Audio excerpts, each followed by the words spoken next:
Greetings, this is Willie Muhammad with National Network View. Tonight's show, monthly contributors attorney Sadiyah Karriem and Dr. Gary Clark will touch on the inequality and white privilege within the NFL. They will also talk about Hollywood's fixation on retelling Black trauma stories, and we'll end up discussing James E. Clyburn, the U.S. House of Representatives from South Carolina's willingness to compromise on qualified immunity and policing. But before we get into those top stories, let's do a recap of the current events we've covered recently. On yesterday, I have a testimony. I sat down with Student Minister Gerald Muhammad, and he spoke on his personal journey, his role as a student minister, and how he has been influenced by the Honorable Minister Louis Farrakhan. How long have you served in the position of student minister in the city of Louisville, and how did you end up becoming appointed to that position, and were there any fears that you had to overcome when you were asked to do so? Well, I was 24 years old at the time. I'm 54 now. I didn't know what I was getting myself into. I didn't know the many trials that would be ahead of me. At the time, I was running an organization called BIRD, which stands for Brothers in the Right Direction. I was already a public speaker.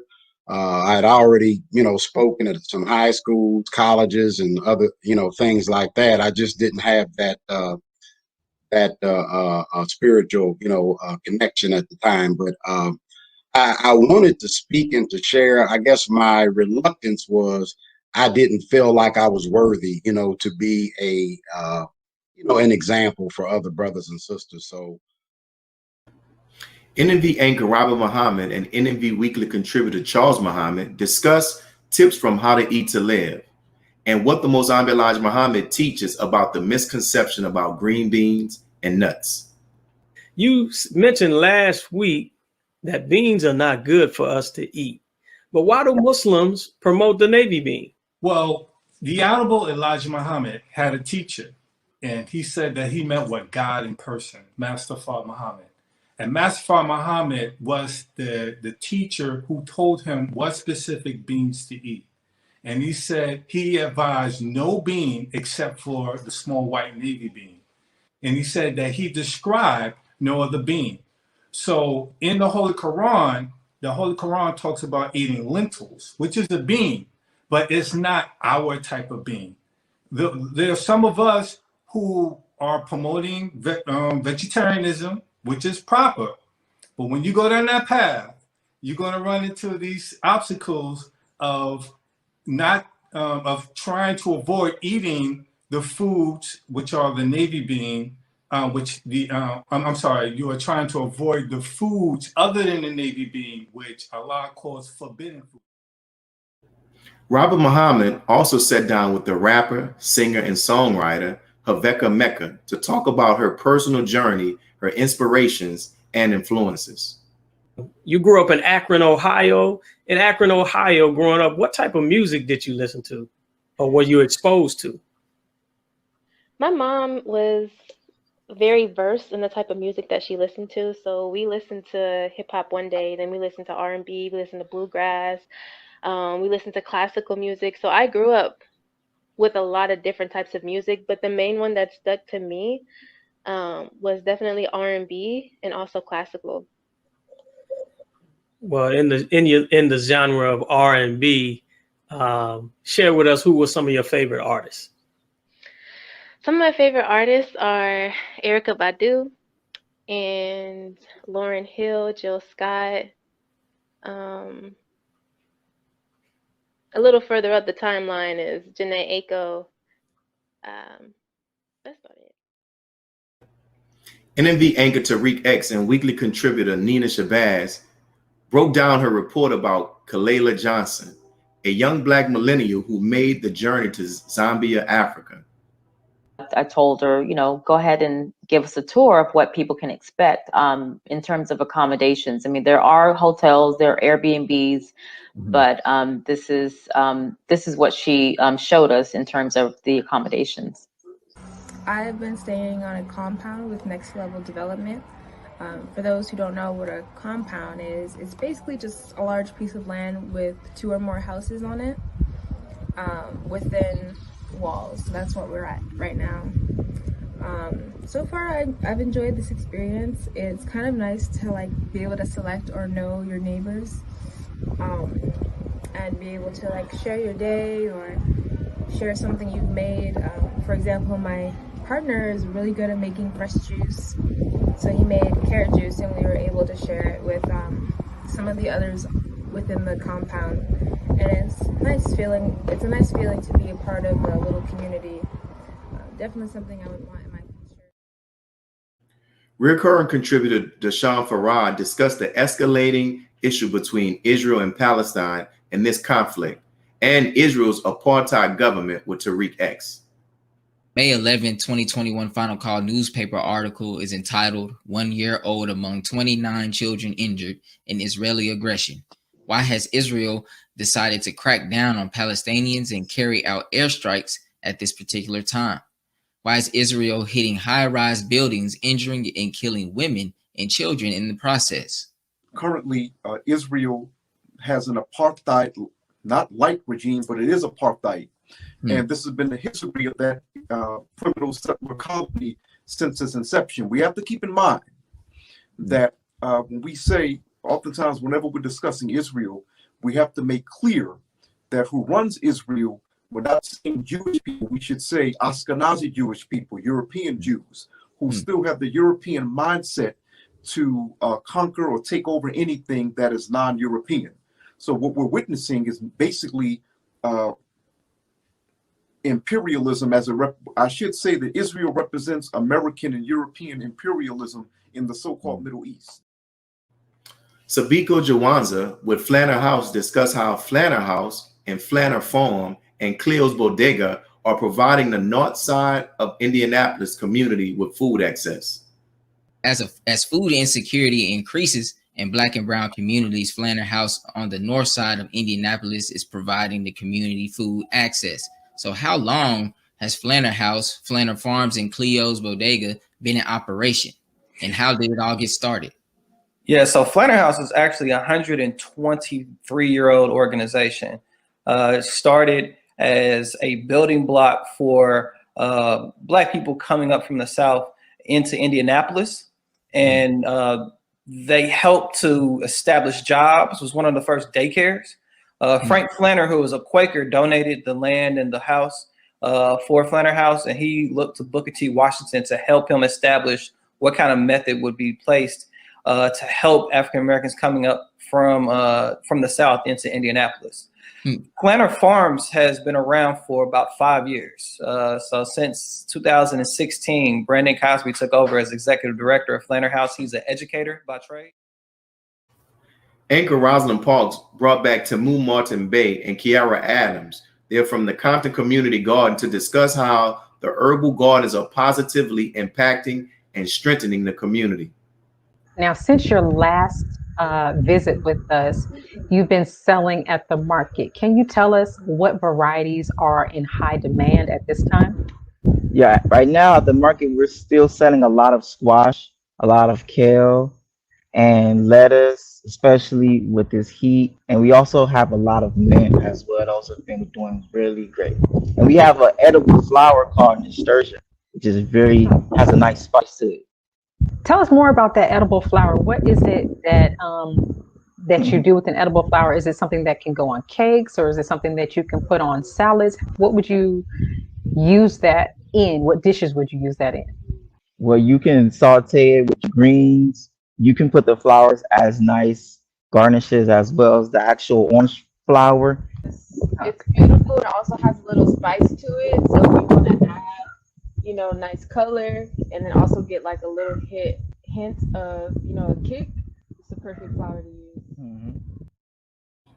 Josiah Muhammad discussed the Next Generation Project, which is a nonprofit education and mentoring program for Black boys. You service a number of needs, and you mentioned some of those needs already. One of the things that I took a look at, and of course I went to your website, was the fact that you have an educational program. What qualifications need to be met in order to take advantage of this program? It varies. A case point example, for like George Washington Carver, those students were selected. But at the same time, you know, as the program evolved throughout the school year, students were added in. As far as the like what requirements they look at more per se, they do look at risk youth. They do look at, even though you're not at risk, some students that are exceeding well in school, but they are lacking in vision. So we help out with those as well. And yeah, it varies. NNV contributor Dr. Keely Muhammad spoke with Rosalind to give a medical professional perspective on the state of mental health in America during the COVID-19 pandemic. What are the statistics saying about the state of mental health in America? Wow, they actually are saying some very negative things. We've had an increase in just about every aspect of mental health issues in this country. We're talking about depression, anxiety, drug use, suicide, domestic violence, murder, a lot of cases of police being called for disputes that has significantly increased during this pandemic, which is tied to the overwhelming nature that this pandemic has had on the public.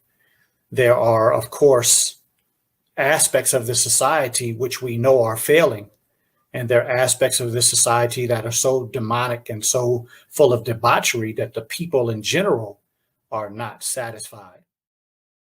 Nefta Freeman with the Black Alliance for Peace discussed the Pan-African Communities Action Plan.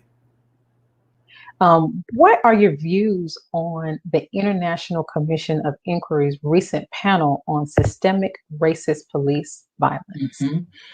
Well, we concur with the findings. The finding of this commission was that this is tantamount to crimes against humanity, and that the finding was that the United States, well, the police departments, which I think, we might have a little issue there in terms of how we get redressed, but police departments need to become under investigations of the International Criminal Court, which we don't disagree that there's a lot of egregious things police departments do. It's just a matter of how we look at getting redressed and how that is. We believe that it's the collective humanity, the collective masses organized and making the most the challenges, demands that directly address our condition is really what's needed. I think these bodies, while it's very good and it exposes things and gives us political education around and gives us rallying points for campaigns, I don't know how much power they would have to actually, enforce anything. So let us pause for some announcements from our sponsors. And when we return, we would have attorney Sadiyah Karriem and Dr. Gary Clark, excuse me, who will be back for the duration of the show. And first, we'll be discussing the evident inequality in the NFL. We'll be right back. Be a part of the force that powers truth in journalism. Your support helps us to highlight solutions for a brighter tomorrow. Go to nnvnews.com/donate. Asiatic Minds, online education, helping our children to discover their God-given skills, gifts, talents, and passion that will allow them to see their greatness, as well as the greatness of our people, and upon discovering that greatness, infusing them with the desire to use it for the betterment of themselves, their families, our people, and the world. Call now, 502-219-4848. This is Sister Sajda Muhammad. We are proud to announce that the Sajda House commemorative Elijah coins are finally here. This priceless heirloom, made from recycled copper from the messenger's home, is now available at sajdahouse.com. The hashtag #BankBlack social media campaign made strides not only in revolutionizing how we bank, but also how we think. The movement inspired thousands of African Americans across the country to transfer or deposit millions of dollars into Black-owned banks. These are banks that will invest in urban communities, employ African Americans, support Black businesses, and inspire Black home ownership. This is a very proud moment for our culture as we are taking small but significant steps towards building Black power through Black wealth. Thank you for tuning in to NNV News. Please share your thoughts with us in the comments section below. Follow us on social media at NNV News, and please subscribe to our YouTube channel, National Network View. This is Clifton Muhammad with NNVnews.com.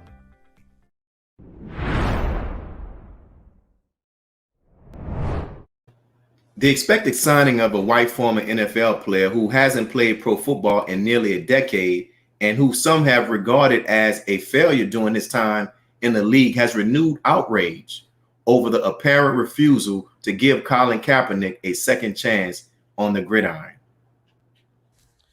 After news broke that Tim Tebow would reportedly sign with the Jacksonville Jaguars, people could not help but point out the injustice that Colin Kaepernick still does not have a job. While Tebow's one-year deal would see him play tight end for the Jacksonville Jaguars, it does feel like he received more than enough opportunities to prove he can play in the NFL. The same can be said for Kaepernick, who was blackballed by the NFL after peacefully protesting racial inequality. So joining us today is our contributors. They're no strangers to you all. We have our sister, attorney Sadiyah Karriem, and our brother, Dr. Gary Clark. Thank you all for joining us again. Thank you for having us. So we'll get right to it, and we'll start with you, Brother Clark, and then we'll get right to our sister. So is this just as it relates to Tim Tebow? Is this just a player being given another chance by his coach, or is it another manifestation of white privilege from your perspective? Well, it appears as though you answered the question yourself, because it is indeed a manifestation. Well, you know, Ralph Miliband wrote years ago that what exists in terms of our American society is that we have and live in a sports culture. When I talk to many individuals that I know who are former NFL players, the few that I know, and there's one common thread that they talk about: the fact that you have to understand the politics of sport and the politics of the NFL. And we all can see right now, as a professor of political science, we see that this is indeed a manifestation of the political economy, how individuals approach sport, how sport itself is approached in American society. And it is, for all intents and purposes, blatant, it is explicit, and it is something that for many individuals, unless who even live in Jacksonville, the hometown of Tim Tebow, who express surprise and outrage. But then again, there are those who perhaps will recognize that this is indeed just part and parcel to the course. Wow. And what do you have to say, attorney? What do you think? Is this white privilege, or he's just benefiting from his relationship with his coach? It's actually white privilege that he is benefiting. That's what white privilege is all about, is benefiting from their white relationships. Mm-hmm. And so when you look at Tebow, you know, he was known for taking the knee to express his religious views. And so you have our dear brother, Kaepernick, who expressed his views as it concerns police racial injustice. And he was ostracized and he was blackballed because of it. So there's a hypocrisy with that as well. And so now you have this player who barely, his last two teams that he played for, he barely got any playing time. And he was a quarterback. Now he's a tight end. And he's getting an opportunity based on his white privilege in the NFL. And although the commissioner said eventually, especially with all the racial uprising, that they got it wrong, right? But if you got it wrong, then you got to make it right. And so you have to bring this brother back, but they chose not to. And, you know, I'm looking at what the sports media is saying, that there is no difference between the two. It's just a coach who is allowing an opportunity for him as former player. But they're trying to gaslight us, Black America, to make us believe that there is no difference between the two, when it is absolutely the hypocrisy and racism and systemic racism in the NFL showing its true colors. Wow. So Dr. Clark, Sister Karriem mentioned about Kaepernick, right? And him taking the knee. And throughout this whole ordeal, Kaepernick has been quiet. You saw when Muhammad Ali was going through what he went through, he spoke up. So is Kaepernick's silence helping him or hurting him? But this is, again, a different generation. And you have to approach this as what I don't want to say advantages that the particular individual, but Kaepernick is doing what he feels as though he should do in this particular political environment. But what I would say is that right now it is speaking for itself.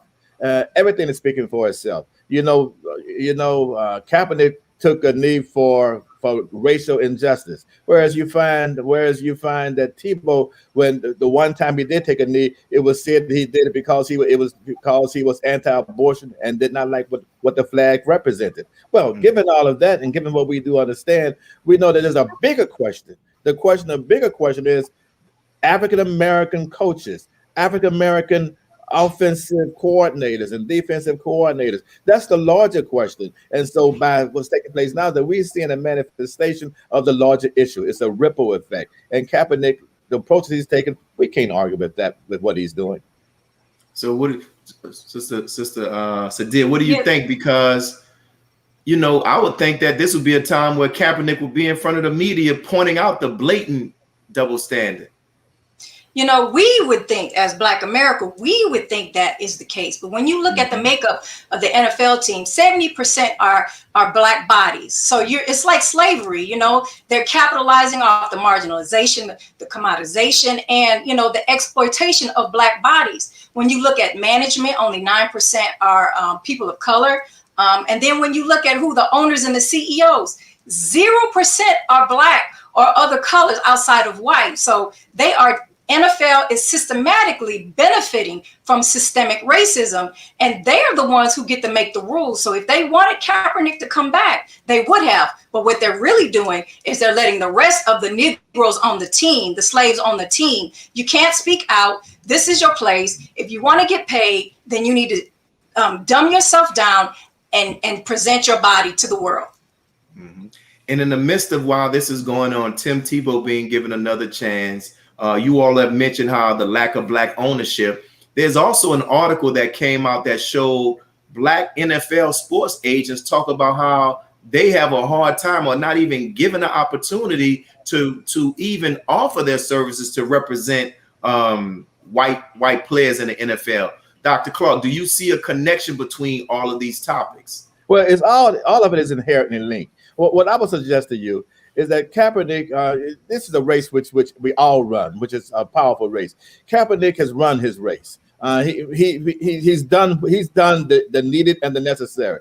It's up to those of us in society to do the other portion of the race that he has done. And yes, absolutely, you're correct that there are indeed dilemmas that exist out there. And so I think it's imperative that we recognize how all of these particular issues are inherently linked. And that's the role that you, Sister Sadiyah, and that you, Brother Willie, play, is that you also working with this network, that you work to provide the linkages for those individuals who may not have the time to sit there and pay attention. And those who may not be public intellectuals, those who may not have, rather than the time, and there are some who may not have the capacity. And so what happens then is that it's the role that's played right now is to provide the linkages as for everyone to see.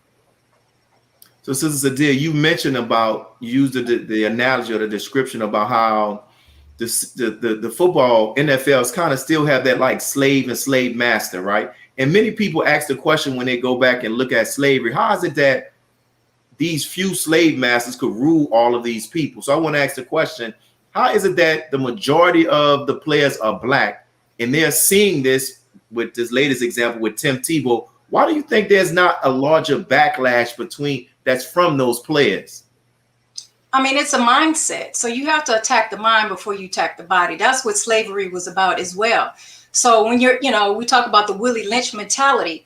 And so you take these young boys who are in this impoverished neighborhoods and you give them this hope and this light and inspiration to be somebody. But then when they get in the institution, this racist institution, they're put in their place. And, when you look at the patrons of the NFL or these sports, you see that 35% are African American. Let's not count our brown brothers and sisters as well. And so, you know, the Honorable Elijah Muhammad taught us that we must separate. If we got to do for self and separate. And so instead of contributing our money to this racist institution, we're talking about sports and play as well. So it's dumbing us down. It's making us focus on other things in culture and high civilization. But if we want sport and play, then we have to create it for ourselves. I know about a year ago, you know, there was talk about Oakland being owner, you know, majority owner, but it never came to fruition. And so we have to step back from this, realize that we don't need their NFL, and we can create something for ourselves. But until our mindset changes, this is what we're going to see inside the NFL with our brothers, and outside as well with the people who patronize the marginalization, the commodification, and the exploitation of our brothers in this particular sport. And Dr. Clark, thank you, Sister. Dr. Clark, you mentioned about how we live in a different generation. Do you think that the athletes of today are less politically aware and conscious than the athletes during the time of Jim Brown, Muhammad Ali, and the others? Well, the moment dictates your response. And right now, we discovered that this particular generation is responding in the same form and in the same form and fashion that the Jim Browns and the Lou Alcindors, the Kareem Abdul-Jabbar of the world did, and they're responding in kind. Let me say this as well: is that there is and I say sport is politics. When you go into the NFL, you've got to take examinations. You've got to see if you quote unquote fit. There's a certain mentality and a certain type of individual they want on the team, and a certain player that they want. And I talk to many people all the time, former players and players who say, yes, I'm in the NFL, but guess what? I have a brother at home who's just as good as me, actually better than I am. But this is not for him because he doesn't want to be involved in the politics. He understands that what the sort of player and mindset that one wants on a particular team. And the teams are different, but there's one common denominator, and that's you've got to be a part of this process. And so what's taking place now, when African Americans and other people of color recognize the strength and value that you have, it's going to change. Well, and I go back to my generation. I was a youngster. We had Kurt Flood in baseball, and he helped change how blacks and the power that blacks had as a player. So that's about to happen again, and we're about to see it. Thank you. And I appreciate all of what you all have shared. And I'm looking forward to this next segment we're going to talk about. So we're going to pause for these announcements from our sponsors. But when we return, our contributors will talk about Hollywood, whether or not Hollywood has this obsession with Black trauma stories. We'll be right back. Be a part of the force that powers truth in journalism. Go to nnvnews.com/donate.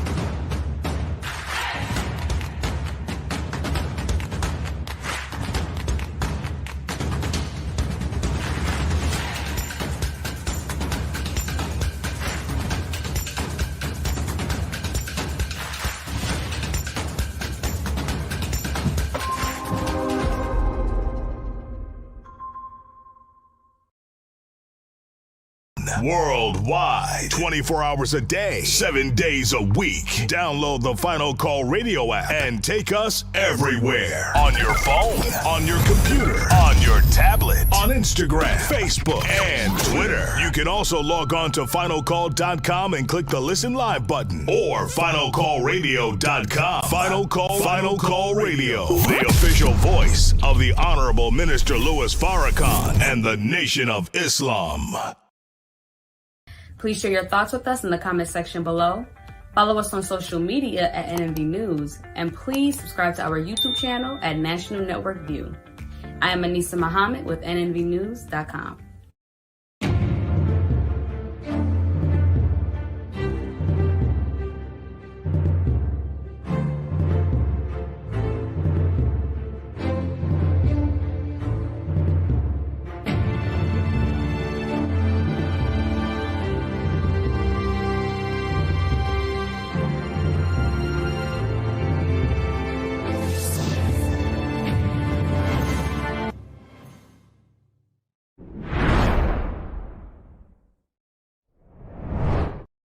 So the reviews and feedback from the newest Amazon Prime television show, Them, raised a huge question about Hollywood's obsession with Black trauma in movies and in TV shows. Black trauma, also known as racial trauma, refers to the mental and emotional injury caused by encounters with racial bias and ethnic discrimination, racism, and hate crimes. Many users on social media were some of the first to point out the countless amounts of films and TV shows centered around Black trauma. These Black trauma films and TV shows could be something that's centered around things like slavery, police brutality, racism, and the list goes on, which the TV show Them had a lot of traumatizing things in it. The Oscar-nominated live-action short Two Distant Strangers, which premiered on Netflix the same day as Them arrived on Amazon Prime, has raised similar questions with its story of a young Black man trapped in a Groundhog Day style cycle with a white cop who delights in killing him over and over again. The growing fervor around Them, The Two Distant Strangers, and American Skin and other Hollywood projects contain horrific images of mayhem, maiming, and murder directed at Black people has given a new life to the debate over what many have characterized as Black trauma porn. So we'll start off with our sister attorney, Sadiyah. So could the impact of watching more and more of these Black sufferings on the screen have a more devastating impact that outweighs the attempt to increase Black representation on the silver screen? What I mean by that is there are people who say, yeah, it's Black trauma, but at least we have now more Black representation on the silver screen. But can that be outweigh the representation? So, that's an excellent question. We're in essence asking for something that really harms us, just so that we can be a part of the game. So, when you look at the psychology behind these Black pain movies or Black trauma movies, what it really does is it triggers the more trauma that Black people are already suffering.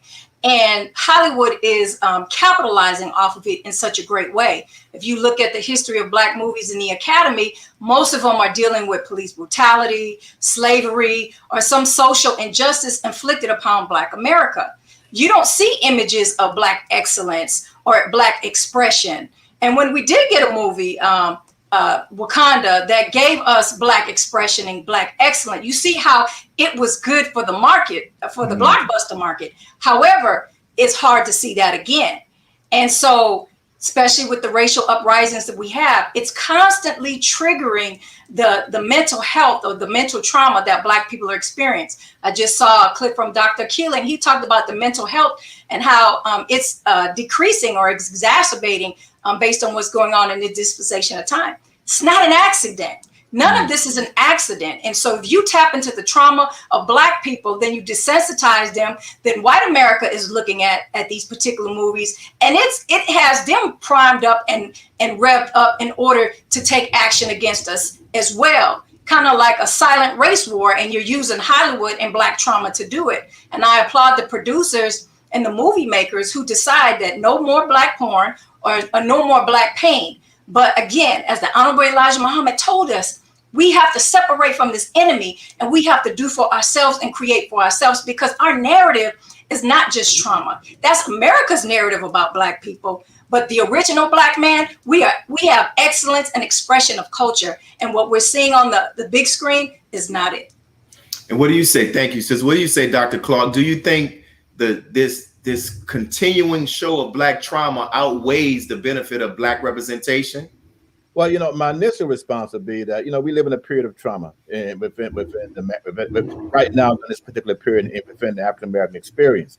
But then when you take a broader look at it, and the professionals who look at Hollywood, the professionals who observe it, say, wait, no, it's not just a period of trauma. What we have right now is the fact that we historically, all of the producers, the Black writers, directors, the ones who have been nominated for awards have been individuals who have been a part of this historically trauma. I had an uncle, a great uncle, should I say. He died at the age of 107, and he was beloved by the family. And there's one thing that I recognized from him, that was the fact that he refused to look at movies that had pain, Color Purple, et cetera, regardless of how great they may have been, he just refused to look at it. And I understand now, and I understand why he had this refusal, because it was too much of the exaggeration of the Black experience. And yes, it does have a degenerative effect, because we go to movies, we go to film for one reason. We like escapism. And we like to, and yes, we may want to see documentaries and all these other et ceteras, but the film provides a form of escapism for everyone. And we want to see diversity reflected within the African American, also the people of color experience. And drama does not do that. Wow, it's as interesting. We go there for escapism, but we find the same thing, which just brings me to this question where it falls on us. Like movies, Queen and Slim, we've seen examples where Black people are behind the camera writing the scripts. So my question to you all is, why is it that Black creatives appearing to have a difficult time writing scripts where Black characters ride off in the sunset after accomplishing some magnificent feat that was viewed as impossible? We don't own Hollywood. The reality is Hollywood has its own personal agenda. We know this for sure. And the creators of Hollywood, if you look at the history, there's always some kind of a hidden agenda or hidden story that they want America to abide by.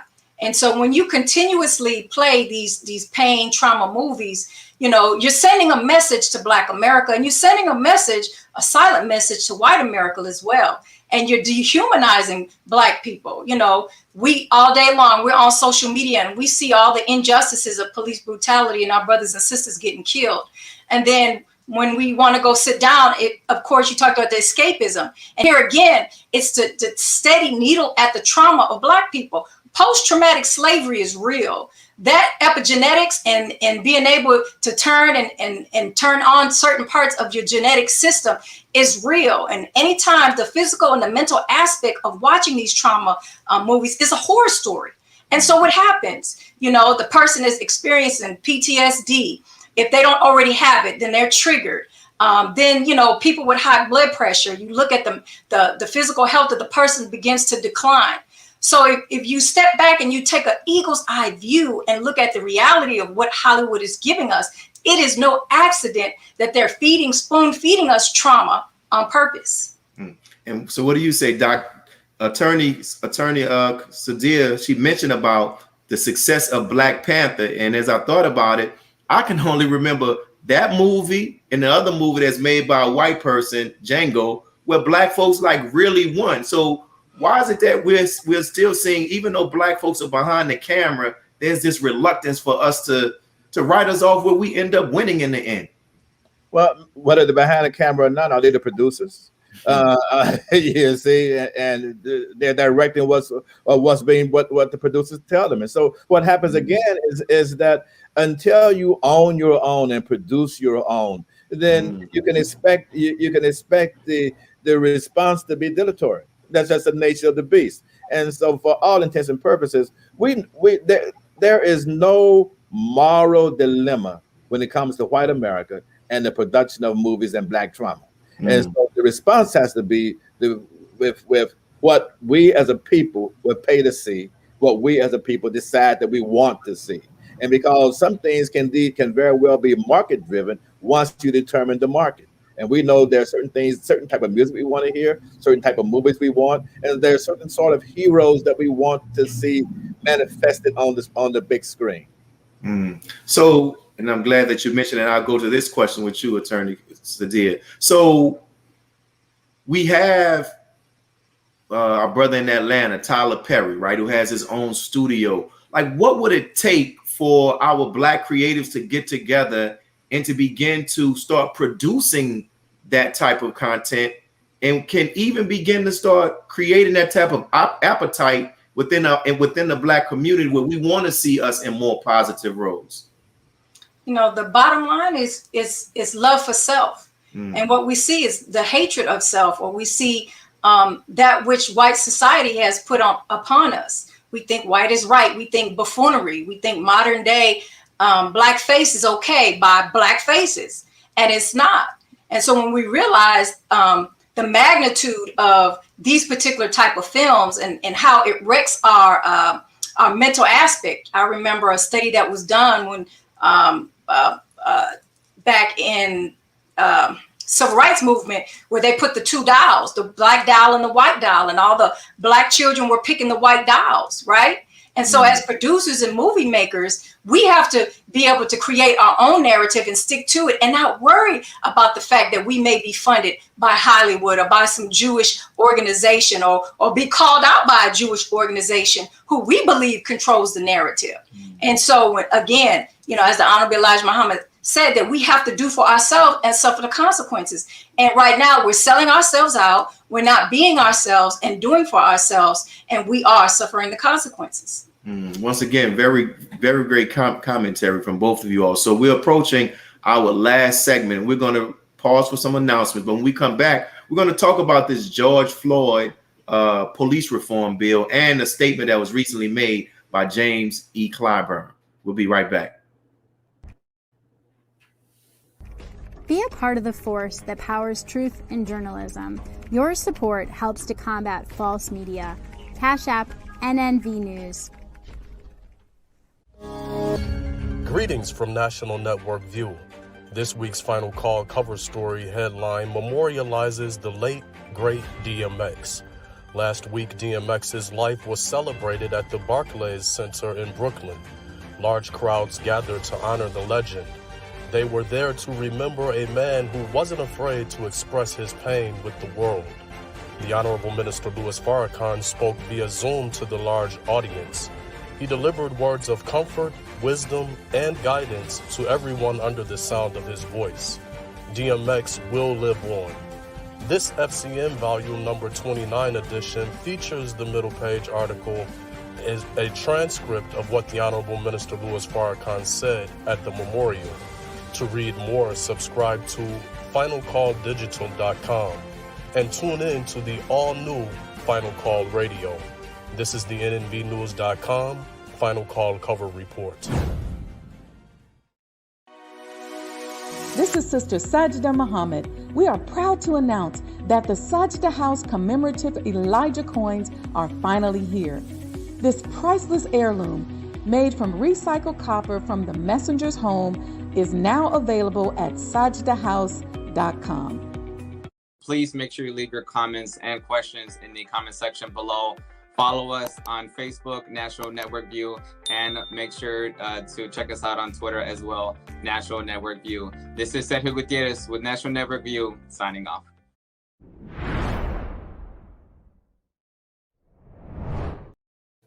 In an appearance on the CNN State of the Union, host Jake Tapper said that this tentative agreement of police reform legislation is in Congress, but he noted that the main sticking point involves around this thing called qualified immunity, right? So House Majority Whip James Clyburn from South Carolina doing sometime last week, he said he's willing to compromise on the qualified immunity in order to pass this police reforming bill through Congress with bipartisan support. The George Floyd Justice in Policing Act was passed by the House of Representatives just last month. The police overhaul legislation needs 60 votes under the current Senate rules to pass in the Senate, and it can't do it without votes from Republicans. Republican Senator Tim Scott is involved in informal talks with Democratic Senator Cory Booker to outline a Senate version of the bill. Floyd's family is calling on Washington to act quickly. We have to pass the George Floyd Policing Act. We have to stick together and continue to fight. Right now, a key sticking point is what's called qualified immunity. You might have heard about this. It essentially protects law enforcement officers if action is taken against them in civil court. The next step in this process would be formal negotiations in the U.S. Senate. So we'll start with you, with our sister Sadiyah. So basically, we'll go with both of y'all. Start with Sister Sadiyah. James Clyburn, he basically said that he's willing to compromise that qualified immunity not being a part of this legislation in order to pass the larger bill. What are your thoughts on that? So in his compromise, what you're creating is a bill that's toothless and has no bite at all. And so the qualified immunity is the most important aspect of this bill, because not only is it real police reform, but it's real police accountability. You know, this is just window dressing for the Republicans. The Republicans want us to believe that it's just a few bad apples in the police department, and that the whole police department, there's no problem or systemic racism problem that is attributed to that particular institution, which there is when you look at the inception of it. And so when you have an officer who pretty much, and unless there's some extreme case that is very difficult to prove in court, then all they do is get a slap on the wrist, and there is no individual accountability. And so with this particular reform bill, okay, so you have no-knock warrants. You abolish that. You abolish the chokeholds. But as you saw with Eric Garner with the abolishing the chokeholds in New York NYPD, he didn't abide by that. It was more of a mere suggestion, and he violated their policy on that. So if you have a bill that will make sure that these particular officers are individually responsible, then they'll have second thoughts about trying to take away someone's rights and kill them. You know, and you know, the Supreme Court justice, they knew this in advance. And Congress has to do the right thing. The Senate has to do the right thing, because we know that the U.S. Supreme Court is not going to repeal itself. So we have the 1983 legislation. The code says any rights, not just what the judge says, but any rights. And so when that right is violated, that goes for any rights. And you got to make the officer individually responsible, or there's no real accountability. Thank you. What do you say, Doc? So do you think that Clyburn, what's your view on his position? Well, I'm just happy to be following Sister Sadiyah, because she worked in Washington. She works with the Obama administration. She understands how Washington actually operates. And yes, without that, it indeed will be toothless. But guess what? And looking at the bill, there are two things which become important. Under the qualified immunity is two aspects to it. It's dovetail. One is the civil aspect and the civil liability that would protect the officers, and the other is the criminal aspect that would protect the officers. And so these officers don't want to go out there and do great harm to someone and then be subject to civil liability, and then great harm and then be subject to criminal liability. And so and that's what this thing is all about. But what I find is that Representative Clyburn from South Carolina, and you have Senator Scott, who is African American from South Carolina. And so those two individuals, they know. I see this as more of a trial balloon to see how this is going to manage, how it's going to be accepted within the community. And it's good that there are individuals now saying we don't want it, we don't like it, we don't think that it can be accepted. And so Clyburn is saying, wait a minute, the key person here that we have to pay attention to is not necessarily Representative Clyburn, but the key person is Senator Tim Scott. And if Tim Scott can push this through and say we've got to get it, and we can go with the National Registry for Police Misconduct. We can go for all the other things, reporting to the DOJ. All those are things that administrative activities that one can adhere to. But if that goes through, it to me, for my purposes, it should be a no-brainer. And guess what else? My final statement is what's going to happen is that these bad officers will either leave or they will either heighten their insurance on the floor.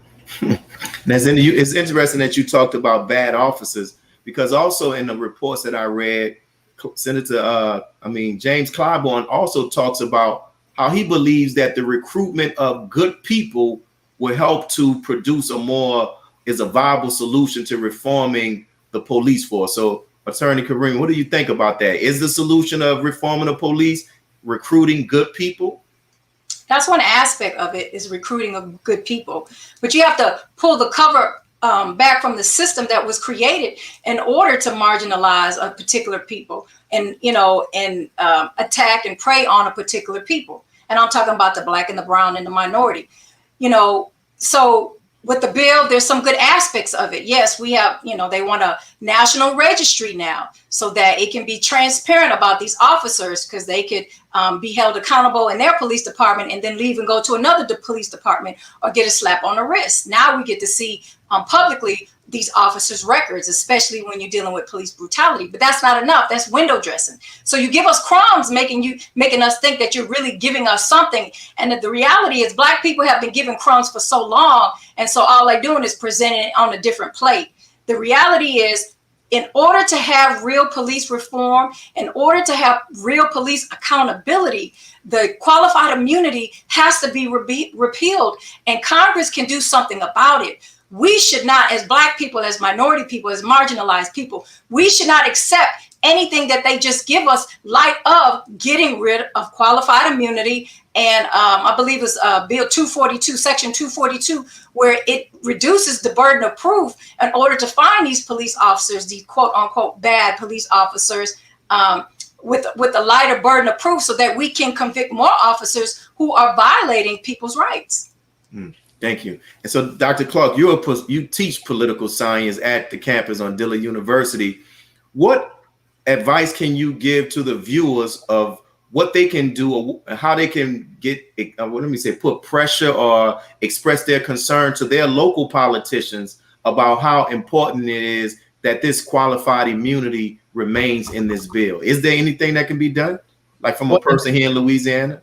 Well, in this particular case, because the value now relies in the Senate, so you've got to contact your senators. And many of these states in the South, Louisiana is one of those states. There's no politician can get elected, because we are African Americans are 1/3 of the electorate. There's no politician that can get elected statewide without Black support. And it's like that throughout the South. And so those Southern politicos, senators, you can apply pressure to them, especially those who are facing re-election, and let them know that it's time now to step up. And this is something that, for all intents and purposes, it's not just something that affects Black and brown people, but at some point it's going to affect white America as well. And so you've got to make sure that as a political, that you've got, as someone in the electorate, you've got to address that by contacting your senators and applying pressure to them. And my final statement is not only do you have to pay attention to individuals when they come into the force, but you must also pay attention to the psychological profile of individuals who carry weapons. And that's a test that should be given to every police officer, and it should be given in a rotating basis, not just when they come in, but continuously. Great point. And you that makes me lead to this next question. Sister Sadiyah, you mentioned about using the example of New York, how I think something was banned, but the police the chokehold was banned, but they still used it, right? And one of the defenses that was used in the recent trial of the Derek Chauvin, they kept talking about his training. So let's say, for example, that the George Floyd Policing Act is passed. Does it have the strength to counter, quote unquote, the training, or even the mindset that Dr. Clark just mentioned about how the psychology of some of these officers? But you're going to have to clean the whole department. You're going to have to clean the whole system. You're going to have to revamp the whole racist system of the police department. And so they come with a particular ideology. We saw when the storming of the Capitol, a lot of those people who stormed the Capitol was law enforcement. So covertly, they have a particular leaning and ideology as it concerns Black America. We just talked about the trauma films. There's hidden messages in that as well, for them to come out or be silent or use their uniform in silence to attack Black people. So, psychologically, yes, but it's the whole system that we have to deal with, because the whole system is rotten.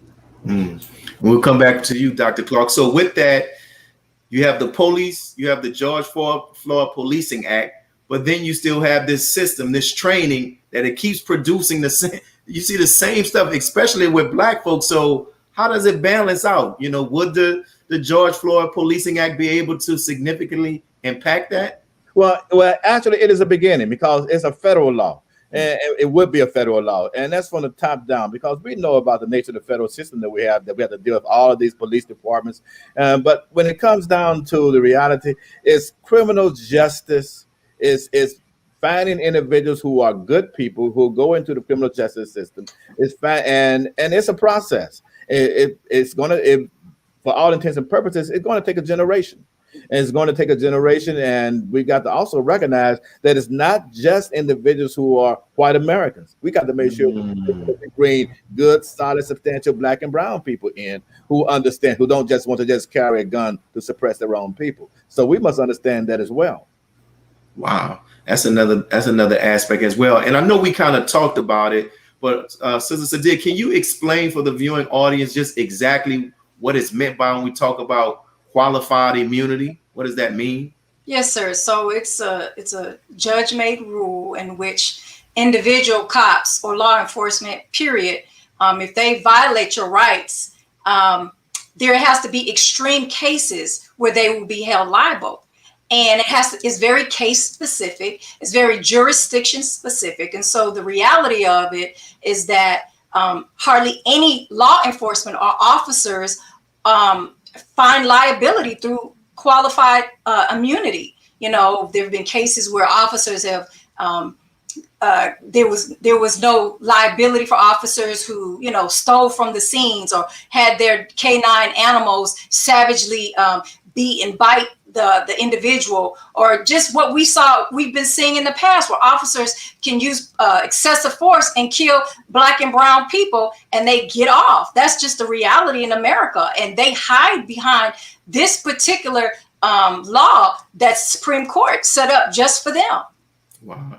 And Doc, we'll close out with you on this. In closing, do you think in the end, will this George Floyd Policing Act make it through the system? Well, that's the hope and expectation that it goes through the system in the form that we want. We want to ensure that we can get the qualified immunity through. Now, this is not the first time this has happened. There's been many attempts to end this, and so we want to make sure that it can end now. This by far is one of the best times that I know in recent history that we can end this process. And so that's the hope and expectation that this Policing Act will go through. And while we have somebody in the executive branch that wants to see it done, we have a Congress that wants to see it done. And so now we just have the Senate that needs to make it happen. What do you say, sister? And Brother Willie, let me say this. Mm-hmm. You know, all we're doing is hoping as Black people, and we're hoping on this American justice system. But the reality is, until we separate and we create a system of our own and do for ourselves, then we're going to continue to hope and pray that we may get some justice in America. Thank you all. Both of you all, as always, have contributed great commentary. Look forward to you all every time you all come. Thank everybody for tuning in, and we encourage others to make sure that you hit the like button. Make sure you hit the subscribe button. We're not doing this out of vanity, but it helps with the algorithms, as they say. So we thank you all for joining us today and tuning into the National Network View, this news station, and we please share your thoughts in the commentary. We thank those who have been doing so, and also follow us on social media, NNV News. Please subscribe to our YouTube channel, also at NNV News. And this is Willie Muhammad with National Network News. Peace. Be a part of the force that powers truth in journalism. Go to nnvnews.com/donate.